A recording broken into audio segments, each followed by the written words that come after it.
কথাটাই বলবেন। বিএনপি আসলে কি চায়? তারা ক্ষমতায় যেতে চায়, simple, clear and simple. BNP ক্ষমতায় যেতে চায় এবং তারা অনেকদিন ধরে ক্ষমতার বাইরে আছে। তারা মুখে বলে আমরা ক্ষমতার মাধ্যমে দেশকে একটা অসাধারণ দেশ দিব। কি দিবে আল্লাহ মালুম আর ওনারা মালুম, আমি বলতে পারবো না, সেটা এক জিনিস। কিন্তু ওনাদের তো এটা পলিটিক্স, উনি তো ওই কথাটাই বলবেন। ওনার কথা একটা। সমালোচনা যেটা আমরা করি, সমালোচনাটা আমরা কেন করি বলেন তো? আমি কি ইউনূস সাহেবকে নামাই যাওয়ার জন্য সমালোচনা করছি? নো, আমি চাচ্ছি যে ইউনূস সাহেব যেন ঠিক কাজটা করেন। ওকে, এবং এটা করার জন্য বারবার ওনাকে হ্যামারিং করতেছি, ভাই আপনি ঠিক কাজটা করেন, ঠিক কাজটা করেন। উনি কি ঠিক কাজটা করতে পাচ্ছেন না। উনি কি এই আমি এটাকে বিপ্লব বলেন না গণ অভ্যুত্থান বলেন, জুলাই বিপ্লব বলি, জুলাই গণ অভ্যুত্থান, কিন্তু বাকি এখানে আছে, ওকেও আমি আপিল করতেছি উনিও বলুক যে এই যে উনার যে উপদেষ্টা পরিষদ উনি গঠন করেছেন, উনি তো জুলাই বিপ্লবের ফসল। উনার এই উপদেষ্টা পরিষদ তারা কেউ কি এই জুলাই বিপ্লবের চেতনাকে ধারণ করে? কামাল ভাই আমি আপনার কাছে আসি। শুধু এইটা বলে রাখি, জুলাই বিপ্লবের চেতনা ধারণ করতে এই উপদেষ্টাদের ডিফেন্ড করার জন্য আমি বলি যে তারা যে শেখ হাসিনার লোকে গিয়ে যোগ দেয় নাই, ছবি তোলে নাই, তাদের মাখনটা খায় নাই, সেইটাই হলো জুলাই আগস্টের চেতনা। এর চেয়ে বেশি চেতনা তো দরকার ছিল না। আপনি আমার এই চারটা আরো অর্থনীতিবিদ দেখান যারা এই শেখ হাসিনার মাখন ঘি খায় নাই। ওই আমি আসতেছি আপনার কাছে কামাল ভাই, আমি একটু জনাব বাকের মজুমদারের কাছে আসি, উনি অনেকক্ষণ ধরে ওয়েট করতেছেন। জনাব বাকের মজুমদার, এই প্রসঙ্গেই আপনার একটু আমি জানতে চাইবো যে বিএনপি মহাসচিবের বিবিসি বাংলায় দেওয়া সাক্ষাৎকার আমি কালকে যখন দেওয়া হয়েছে তখনই আমি সঙ্গে সঙ্গে পড়ছি, কিন্তু আজকে যখন আমি জনাব নাহিদ ইসলাম উপদেষ্টাদের একজন এবং সমন্বয়কদের আরেকজন আপনাদের জনাব হাসনাদের প্রতিক্রিয়া পড়লাম, তখন আমার কাছে মনে হয়েছে বিএনপি ঠিকই বলছে। কারণ জনাব নাহিদ ইসলাম দেখেন কি সব কথা কইতেছে যে নিরপেক্ষ সরকারের দাবি মূলত আরেকটা ১/১১ সরকার গঠনের বহন করে। ১/১১ সরকারের ওয়ার্স্ট ভিকটিম হচ্ছে বিএনপি কেন একটা ১/১১ সরকার করতে চাইবে? ওইটার মধ্যে এইটা আছে, বিএনপি আওয়ামী লীগের সাথে একটা আতাত করতে চায়। বিএনপির নেতৃত্ব সম্পর্কে আওয়ামী লীগের এই পালিয়ে যাওয়া প্রধানমন্ত্রী যে এইসব কথাবার্তা বলছে, এটা পাগলেও বিশ্বাস করবে বিএনপি আওয়ামী লীগের সাথে একমত হতে চায়। এইটা কি এইরকম আপনারও মনে হয় কিনা জনাব মজুমদার, যে আপনারা বেশি দিন আর কিছুদিন সরকারে থাকতে চান, সরকারে থাকার মজাটা আপনারা পাইছেন? এইটা আপনাদের মনে হয় কিনা জনাব মজুমদার? ধন্যবাদ খালেদ ভাই আপনাকে। কিন্তু আমি নাহিদ ভাই যে বক্তব্য দিয়েছে, যে স্ট্যাটাস দিয়েছে, এবং হ্যাঁ আমি সেটি ভালোভাবে পড়েছি। তো নাহিদ ভাই মূলত যে মেসেজটি দেওয়ার চেষ্টা করেছে, আমার কাছে মনে হয় যে আপনি বা এখানে ভুলভাবে অনেকটা ব্যাখ্যা হয়েছে। যেমন নিরপেক্ষ সরকারের কথাটা আসছে, বা এখানে উনি কিন্তু যেই ব্যাকগ্রাউন্ডটা টানছে সেই ব্যাকগ্রাউন্ডটা আমার মনে হয় যে একটু উল্লেখ করা উচিত ছিল। 5ই আগস্টে কি হয়েছে এটা দিয়ে কিন্তু নাহিদ ভাই তার স্ট্যাটাসটা শুরু করেছিল। তো এখানে মূলত 5ই আগস্ট বা তার পরবর্তী সময়ে এখানে আমাদের সাথে একদম 8ই আগস্ট পর্যন্ত কি কি হয়েছে তার একটা কিন্তু হিন্টস কিন্তু নাহিদ ভাই দিয়েছে সেখানে। তো এখানে 5ই আগস্টে যেমন নাহিদ ভাই গল্পটা বলেছে, আপনার জুলাইয়ের অনেক গল্প আছে যেগুলো আসলে আমরা জাতীয় ঐক্যের স্বার্থে, ভাই কিন্তু জাতীয় ঐক্যের কথা বারবার সেখানে উল্লেখ করেছিল, আপনি হয়তো পড়েছেন। জাতীয় ঐক্যের স্বার্থে আমরা অনেক কথা কিন্তু এখনো বলি নাই, বা এখানে রাজনৈতিক বিভাজনের যে রাজনীতি সেটা কিন্তু আমরা চাই নাই। তো সবকিছু মিলে কিন্তু আমরা জাতীয় ঐক্যের স্বার্থে আমরা অনেক কিছু মুখ চেপেছিলাম, মুখ বুঝেছিলাম। কিন্তু যখন আসলে এরকম মন্তব্য করেন বিএনপির একজন মুখপাত্র হিসেবে মির্জা ফখরুল ইসলাম আলমগীর, তখন আসলে এটা আমাদের জন্য আসলে এভাবে মুখ চেপে থাকা একটু কষ্টসাধ্য। নাহিদ ভাই মূলত এখানে আগস্টের মেসেজটা দেওয়ার চেষ্টা করেছেন, এবং একই সাথে ছাত্ররা কিন্তু এখানে নিজে গিয়ে কিন্তু এই সরকারে গিয়ে বসে যায়নি। এখানে ছাত্রদের মধ্যে যারা আন্দোলনকারী ছিল, আন্দোলনকারীদের পক্ষ থেকে একটা চাপ ছিল যে ছাত্র প্রতিনিধি সরকারের থাকা উচিত, এবং ছাত্রদের মতামতের ভিত্তিতে কিন্তু আমাদের প্রথমে 2জন উপদেষ্টা, পরবর্তী তারও একজন ছাত্র উপদেষ্টা হচ্ছে যে গভর্নমেন্টে গিয়েছেন। তো আমি যে জিনিসটা আরো স্ট্রংলি বলতে চাচ্ছি সেটা হচ্ছে যে এই জুলাই অভ্যুত্থানে যখন আমরা আন্দোলন শুরু করেছিলাম, আপনার প্রথমে কোটা বৈষম্য নিরসন আন্দোলন শুরু করেছিলাম, সেখানে বিভিন্ন রাজনৈতিক অংশীজনের বিভিন্ন ধরনের মতামত ছিল। অনেকে আমাদেরকে আমরা ভারত এন্টি ইন্ডিয়ান যে মুভমেন্টটা চলছিল সেটাকে ধামাচাপা দেওয়ার জন্য আমরা সরকারের সাথে আতাত করে মুভমেন্ট করেছি, এরকম মন্তব্য করেছেন। ইন্টারনালি আমাদেরকে অনেক ফ্যাসিবাদ বিরোধী শক্তির অনেক অংশ কিন্তু আমাদের সেই সময় সেই বিশ্বাসটা আমরা কিন্তু পাইনি। তো আবার একই সাথে এখানে 18ই জুলাইয়ের কথা যদি বলি, 18 জুলাই কিন্তু এখানে বড় বড় রাজনৈতিক স্টেক হোল্ডার অনেকেই আমাদের সাথে আসলে এই ছাত্রদের সাথে যখন গুলি চলছিল, 16 তারিখে গুলি চলছে, আবু সাইদ শহীদ হয়েছে, তারপরে একে শহীদ হচ্ছে, 17 তারিখ শহীদ হচ্ছে, 18 তারিখ শহীদ হচ্ছে। 18 তারিখে আমরা বড় রাজনৈতিক স্টেক হোল্ডার গুলোর থেকে সেই সাপোর্টটা পাইনি, সেটা একদম কিন্তু সাধারণ ছাত্ররাই কিন্তু মাঠে জীবন দিচ্ছিল এবং লড়াই করে যাচ্ছিল। আমি আপনাকে আরো স্পষ্ট উল্লেখ করতে চাই, 24শে জুলাই আমার স্পষ্ট মনে আছে, তখনও এখানে একটা বৃহত্তর রাজনৈতিক দলের হাইকমান্ড থেকে আমাদেরকে তথ্য জানায় যে না বাবারা তোমরা মাঠে লড়াই করে যাও, আমাদের এখনো সাংগঠনিক সিদ্ধান্ত হয়নি। তো এই যখন পরিস্থিতি হয় এবং আমরা আমি, নাহিদ ভাই, আসিফ মাহমুদ, আমরা মনে হয় 26 জুলাই আমাদেরকে ডিবি হেফাজতে তুলে নিয়ে যাওয়া হয়। আর 24 জুলাই কনভারসেশন আমি আপনাকে বললাম। তো এরকম ভাবে কিন্তু আমরা পুরা মুভমেন্টে হ্যাঁ শেষ মুহূর্তে এসে আমি একটু সময় নিচ্ছি, শেষ মুহূর্তে এসে সবাই একত্রে আমরা কিন্তু 5 আগস্ট ঘটিয়েছি। কিন্তু বাস্তবতা হচ্ছে আসলে বাংলাদেশের মানুষ যে ভোগান্তিটা ভুগেছে বিগত 15-16 বছর ধরে, সেখানে কিন্তু বিএনপি বৃহত্তর রাজনৈতিক দল হিসেবে বা বৃহত্তর বিরোধী রাজনৈতিক দল হিসেবে, শক্তি হিসেবে তাদের কিন্তু অনেক ধরনের নানা ধরনের ভূমিকা আমাদের কাছে মনে হয়েছিল যে পালন করার সুযোগ ছিল। কিন্তু আমরা জুলাইয়ে এসে কিন্তু এই বাস্তবতা দেখেছি আসলে কেন আসলে এই আগের আন্দোলনগুলো ফসল পাচ্ছিল না। তো এখানে আসলে নেতৃত্বের বিষয়টা থাকে। যেমন আবার একই সাথে আমি 5 আগস্টে যে জিনিসটা ঘটেছে, ছাত্রদের সাথে প্রতারণার ঘটনা, আমরা মনে করছি এটা প্রতারণার মধ্যে ঘটেছে। যখন আমাদের উপর গুলি চলছিল তখন পুলিশ গুলি থামায়নি। আমরা শাহবাগে আমার স্পষ্ট মনে হচ্ছে শাহবাগ থেকে আমরা সংসদ ভবনের দিকে মুভ করতেছিলাম, তখন আমাদের কাছে তথ্য এসেছে যে রাজনৈতিক অংশীজনগুলোর বড় বড় দলগুলোর একটা বড় অংশ হচ্ছে ক্যান্টনমেন্টে গিয়ে সেখানে ক্ষমতা ভাগাভাগির দর কষাকষির আলাপ চলছিল। তো সবকিছু মিলে ছাত্রদেরকে তখন মাইনাস করার চেষ্টা করা হচ্ছিল। এখনো কিন্তু ছাত্রদেরকে কিন্তু আমরা মনে করছি যে বিভিন্ন ভাবে অসহযোগিতার মধ্যে দিয়ে বিভিন্ন জন, আমরা সবার কথা বলবো না, একটা বড় অংশ কিন্তু ছাত্রদের বিরুদ্ধে এই ষড়যন্ত্র করে যাচ্ছে। নাহিদ ভাই মূলত ব্যাকগ্রাউন্ড টেনে, আমি একটু শেষ করি, নাহিদ ভাই মূলত ওনার ব্যাকগ্রাউন্ড টেনে, আন্দোলনের ব্যাকগ্রাউন্ডটা খুব শর্ট আকারে ভাই টেনে মূলত তার এই রাজনৈতিক যে বাস্তবতা বা বাংলাদেশের যে বাস্তবতা সেটা জনগণের সামনে নাহিদ ভাই কিছুটা উপস্থাপন করার চেষ্টা করেছে। জনাব মজুমদার, আমার 2-3টা প্রশ্ন আছে, আপনি যদি এক এক করে আপনার বক্তব্য থেকে আপনি বলেন। যে আপনি জুলাই আগস্ট আন্দোলনের কথা বলছিলেন যে বড় বড় রাজনৈতিক দলগুলো আপনাদেরকে মাঠে থাকার কথা বলে তারা বাইরে ছিল, সেই ক্ষেত্রে আমরা কি ধরে নিব যে রাজনৈতিক দলগুলোর সমর্থন আপনারা পান নাই? মানে আপনি একটা করে বলেন।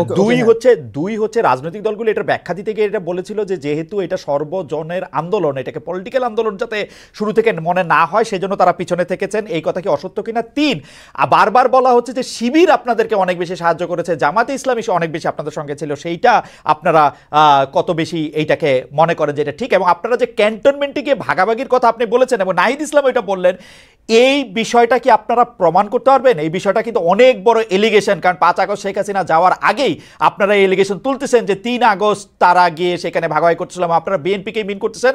সর্বশেষ আমি যেটা বলতে চাই যে আপনারা এই কথা বলতেছেন যে ছাত্রদেরকে মাইনাস করার কথা, কিন্তু বিএনপি তো জাতীয় সরকারে গেলে আপনাদের আসলে জাতীয় সরকারে যাওয়া হইতো না, বা ওইটা নাহিদ ইসলাম সাহেবও বলেছেন। এবং আপনারা আন্দোলনের অন্যান্য যারা স্টেক হোল্ডার তারা তো আপনাদের উপর সকল কিছু ছেড়ে দিয়ে চলে আসলেন হচ্ছে বাইরে। আপনারা কিভাবে এখন বলেন যে অন্যরা, মানে একটু যদি আপনি বলেন, আমি আপনার কাছ থেকে একটু শুনতে চাইবো জনাব মজুমদার। আচ্ছা, আপনি প্রথমে প্রশ্ন করেছেন যে রাজনৈতিক দলগুলা কি আন্দোলনে ছিল কি অংশীজন? অবশ্যই আন্দোলনের রাজনৈতিক দলগুলোর যারা সমর্থক ছিলেন, আমরা মনে করি যে একদম মাঠ পর্যায়ে থেকে শুরু করে রাজনৈতিক দলগুলোর সমর্থক আন্দোলনে ব্যাকবোনের মতো ছিলেন। আমরা দেখেছি আমাদেরকে বিভিন্ন পর্যায়ে সহযোগিতা করেছেন। আমি আপনাকে যে কথাটাই বলেছি সেটা হচ্ছে সাংগঠনিক সিদ্ধান্ত আকারে কিন্তু আমরা যখন আন্দোলন চালাচ্ছিলাম তখন আমরা কিন্তু সাংগঠনিক লিডারশিপের সাথে বিভিন্ন সময় যোগাযোগ করতাম। তো দেখা যাচ্ছে যে আমি বলবো না যে অবশ্যই আন্দোলনে রাজনৈতিক দলগুলোর অনেক বৃহত্তর ভূমিকা ছিল, এটা অবশ্যই স্বীকার তো করবই। আমি বলছি যে কিছু কিছু মোমেন্টাম ছিল, ওই মোমেন্টাম গুলা যখন আন্দোলনের দিক ঠিক করছিল তখনকার আমি কিছু পয়েন্ট আপনাকে আমি বলেছি। এটা কিন্তু আমি পুরা আন্দোলনের কথা বলিনি আপনাকে, আমি কিন্তু বলেছি যে খুবই নির্দিষ্টভাবে 24 জুলাইয়ের কথা বলেছি। আমি আপনাকে 18 জুলাইয়ের কথা বলেছি। 24 জুলাই থেকে আপনাদের লক্ষ্যে সরকার পতন ছিল? আমাদের যখন এখানে আপনার 16 তারিখে আমাদের শিক্ষার্থীদের উপর গুলি চালানো হয়, 17 তারিখে আমাদের ভাইদেরকে হত্যা করা হয় এবং 18 তারিখেও আমাদের উপর গুলি চালানো হয়, 19 তারিখে গুলি চালানো হয়, 19 তারিখে আমাদের লিডারশিপের একটা বড় অংশকে গুম করে ফেলা হয়। তো তার পরবর্তীতে আমাদের কাছে কিন্তু বিষয়টা ক্লিয়ার হয়ে গেছিল এবং 19 তারিখে গুম হওয়ার যে প্রেক্ষাপটটা ছিল যে তৎকালীন যে ফ্যাসিস্ট গভর্নমেন্টের আপনার আইনমন্ত্রী ছিলেন, উনি তো আহ্বান করেছিলেন যে ছাত্রদের সাথে বৈঠকের, কিন্তু আমরা কিন্তু তখন খুব স্পষ্টভাবে জানিয়েছিলাম যে গুলির সাথে সংলাপ নয়। সেই প্রেক্ষিতে দেখা যাচ্ছে যে আমাদের লিডারশিপের একটা অংশকে কিন্তু তখন গুম করে ফেলা এবং আমরা কিন্তু তখন আমাদের কাছে বিষয়গুলো ক্লিয়ার হয়ে যায় যে জি আমরা কিন্তু সরকার পতনেরই আন্দোলন করতেছিলেন 24 তারিখ। জি 24 তারিখে আমরা সরকার পতনের আন্দোলনে ছিলাম মেন্টালি, জনগণ আমরা মনে করছি যে। এবং এই সময় রাজনৈতিক দলগুলি আপনাদেরকে আসলে এইটা বলার বা বোঝানোর পরও তারা আপনাদেরকে সহযোগিতা করে নাই?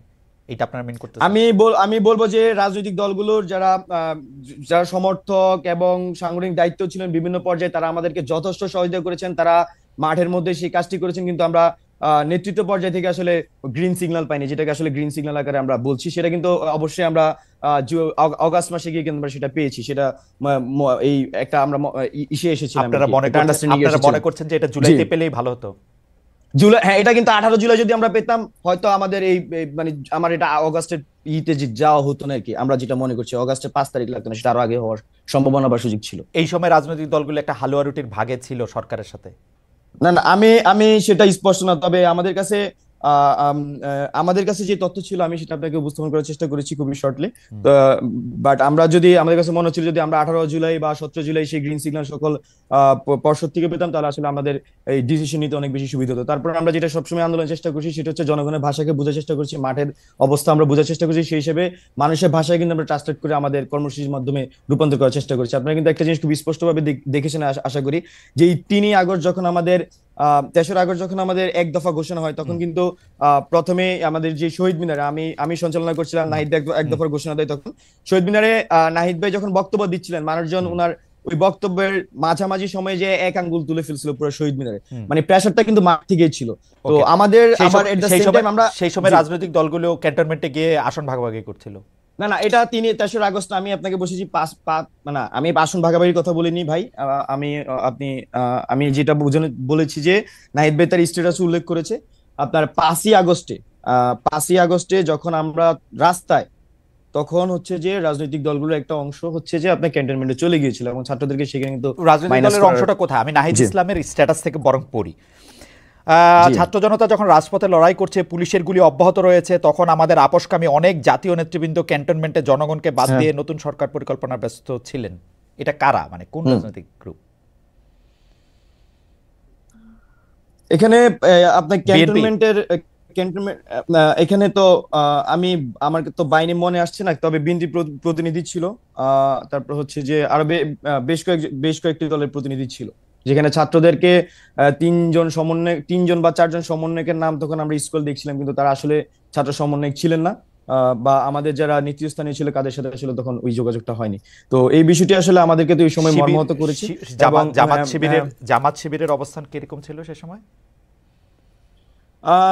এখানে আন্দোলনের সময় আমাদের রাজনৈতিক ছাত্র সংগঠনগুলো হচ্ছে রাজনৈতিক যে ছাত্র সংগঠনগুলো, বিশেষ করে ছাত্রদল, ছাত্র শিবির বা বামপন্থী ছাত্র সংগঠনগুলো, তারা আমরা মনে করছি যে ভ্যানগার্ডের মতো এই আন্দোলনে ভূমিকা পালন করেছে, এবং আপনারা যারা আমাদেরকে সামনে দেখেছেন তারা আমরা নিউক্লিয়াসের মতো আন্দোলনে কাজ করার চেষ্টা করেছি। তো এখানে 24 তারিখের গ্রিন সিগন্যালের কথাটা যেটা বলতেছেন, 24 জুলাই গ্রিন সিগন্যালের যেটা কথা বলতেছেন, যেটা বিএনপি থেকে আসে নাই, সেটা কি জামাত থেকে আসছিল? গ্রিন সিগন্যাল কি জামাত? না, এখানে আন্দোলনের মধ্যে হচ্ছে বিভিন্ন বলা চলে যে বিভিন্ন পর্যায় ছিল। হ্যাঁ, এক পর্যায়ে আমরা আসলে এক ধরনের সহযোগিতা পেয়েছি। তো এখানে আমি যেটা উল্লেখ করেছি সেটা 24 জুলাই, সেটা একটা কনভারসেশন আমি আপনাকে করার চেষ্টা করেছি, বলার চেষ্টা করেছি, তবে এটা খুবই এরকম উল্লেখযোগ্য না যে আমি একই সময়ে আরেকটা রাজনৈতিক স্টেকের সাথে আমাদের যোগাযোগ হচ্ছিল কিনা। জি, ধন্যবাদ। না, আমি এটা ঠিক আসলে বুঝতে পারতেছি না, আপনার কাছে আমি আবার আসবো। আরেকটা জিনিস একটু যদি আপনি বলেন, এই কথা আপনিও আপনার বলার মধ্যে বলেছেন এবং নাহিদ ইসলাম সাহেবের স্ট্যাটাসে আমি দেখতে পাচ্ছি 3 আগস্ট থেকে আমরা বলে আসছি আমরা কোনো প্রকারের সেনা শাসন বা জরুরি অবস্থা মেনে নিব না। এই প্রস্তাব আপনাদেরকে কে দিতেছিল, সেনা শাসন বা জরুরি অবস্থা? আমরা যখন হ্যাঁ, সেটাই বলছিলাম। আমরা যখন ডিবি হেফাজত থেকে ছাড়া পাই, আমরা যেটা চেষ্টা করি যে আসলে মানুষজন এই মাঝখানে তো আমরা আসলে নেটওয়ার্ক থেকে বিচ্ছিন্ন ছিলাম। তো নেটওয়ার্ক থেকে বিচ্ছিন্ন থাকার ফলত আমরা যেটা করেছি, আমাদের যারা আরো আন্দোলনকারী ছিলেন তাদের সাথে আমরা যোগাযোগ করার চেষ্টা করেছি, এবং ওই সময় রাজনৈতিক যে পরিক্রমা যেটা চলছিল সেটা আমরা বোঝার চেষ্টা করছিলাম। তো এখানে আমাদের একটা সংশয় ছিল মনে, যদি এখানে আমরা তো আসলে তখন যে আর্মির অবস্থান সেটা আমাদের 3রা আগস্ট ক্লিয়ার ছিল। তো এটা আমাদের কাছে একটা সংশয় ছিল আসলে এখানে 111 হওয়ার পসিবিলিটি। জনাব মজুমদার, আপনি যদি আমাকে একটু সাহায্য করেন, কারণ আপনারা ইয়াং জেনারেশন, আমি আপনাদেরকে খুবই ভালোবাসি এবং আমি মনে করি যে 5 আগস্ট যে শেখ হাসিনার পালাতে হয়েছে, আপনারা রক্তের বিনিময়ে রক্ত সমুদ্রে দাঁড়িয়ে এবং আরো অনেক সাংঘাতিক কিছু হতে পারতো। আমরা আজকে বাকের মজুমদারের সাথে কথা বলতেছি কামাল ভাই, বাকের মজুমদারও এখানে মারা যেতে পারতো, কারণ ও সবসময় রাস্তায় ছিল। এই শ্রদ্ধা, এই ভালোবাসা আমার সবসময় থাকবে, শুধু আপনি না, আপনাদের সাথে আরও যারা ছিলেন, নাহিদ বলেন, মাহফুজ বলেন, আসিফ বলেন, সার্জিস বলেন, হাসনাত বলেন,